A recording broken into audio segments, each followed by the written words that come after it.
Something else that's important for you to understand. You've created this vortex, so your reality is already done. You don't have to set more goals. You've done it.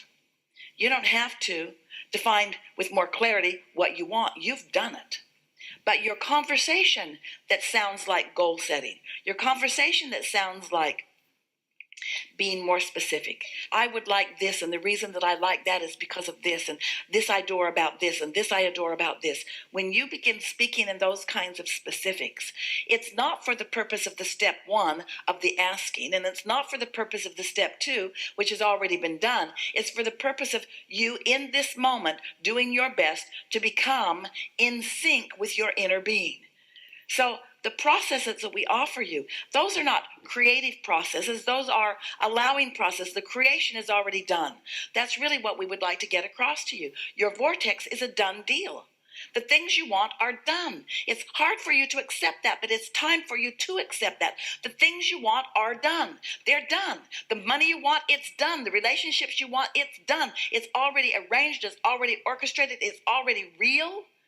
So the conversation that you have is your tuning conversation. It's the way you tune yourself into receiving the path to what you want to call more doneness.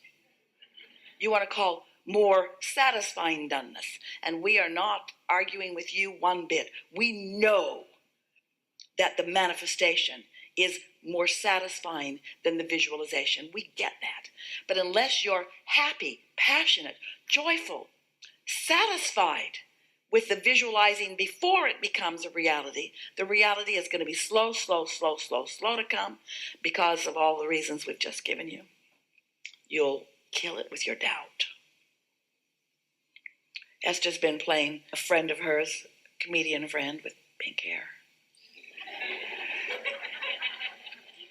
Said to Esther one day about something that they were talking about someone, "Suck it up, buttercup." And Esther thought, yeah, that's a good bumper sticker. But she was applying it to herself. In other words, sometimes when what you want is over there in that vortex and hard to see and hard to feel, it just feels missing. You just got to suck it up, buttercup.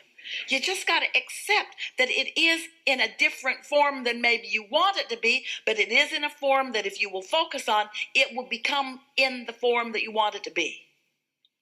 And then when you get there and you get a whole lot of those things going on, you'll begin to understand that the joy really is in the journey, that it really is in that sweet spot of it turning to the things. That's really what you came for. You didn't come for the manifested. You came for the manifesting. You didn't come for the completion. You came for the completing. You didn't come for the doneness. You came for the beingness. You came for the experience of the energy flowing. You came for the life force flowing through you. You came for the feeling of being off of it and then on it and tuning it and understanding it and watching it evolve. You came to direct the energy that creates worlds in the direction of things that matter to you. With a cooperative universe, with the energy that creates worlds backing you up, supporting you and giving you everything that you want all day, every day. You just got to tune to it. So first you got to understand it. You got to accept it. You got to know that it's real. Then you got to accept it for yourself. You got to trust yourself. You got to feel worthy about your ability to project it, which means you got to practice it. You got to watch the universe's responses to the things you do. Esther would say, when something wonderful would happen, I did that. And when something not so wonderful would happen, she would say, I did that too. I did that too. The universe is reflecting back to you what you are projecting out. What you project sets that set point that you're talking about. But your talking is not to make it happen. It's happened. Your talking is to tune with what you've already made happen. So make sure that your dialogue, that you're talking, is about what's in the vortex, not what's missing from it. Isn't that a strong statement for you to take away from this? Let your conversation be a tuning conversation, not an anti-tuning conversation. Let it be a tuning to the vortex, not a tuning to its absence. How often do you say, I can't afford that?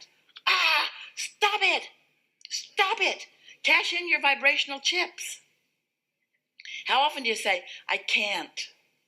or I shouldn't. Watch your words. Watch the thoughts that are behind your words and tune yourself to what's going on in your vortex. And then watch how quickly it morphs, how it moves. We heard you say, we wrote a whole book about this vortex. After a while, you just got annoyed with it. There it is over there. See it? No, you can't see it. Smell it? No, it's over there. Trust it. All right, Abraham. I believe it's there. Just tell me one thing. How do I get the money out of the vortex and into the bank? Into the bank. And what we've just talked about, that's how.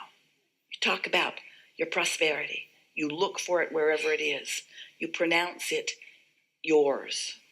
You talk about it as you want it to one day manifest and as it already is vibrationally. And then you don't question it and nobody else questions it because it's all over your experience.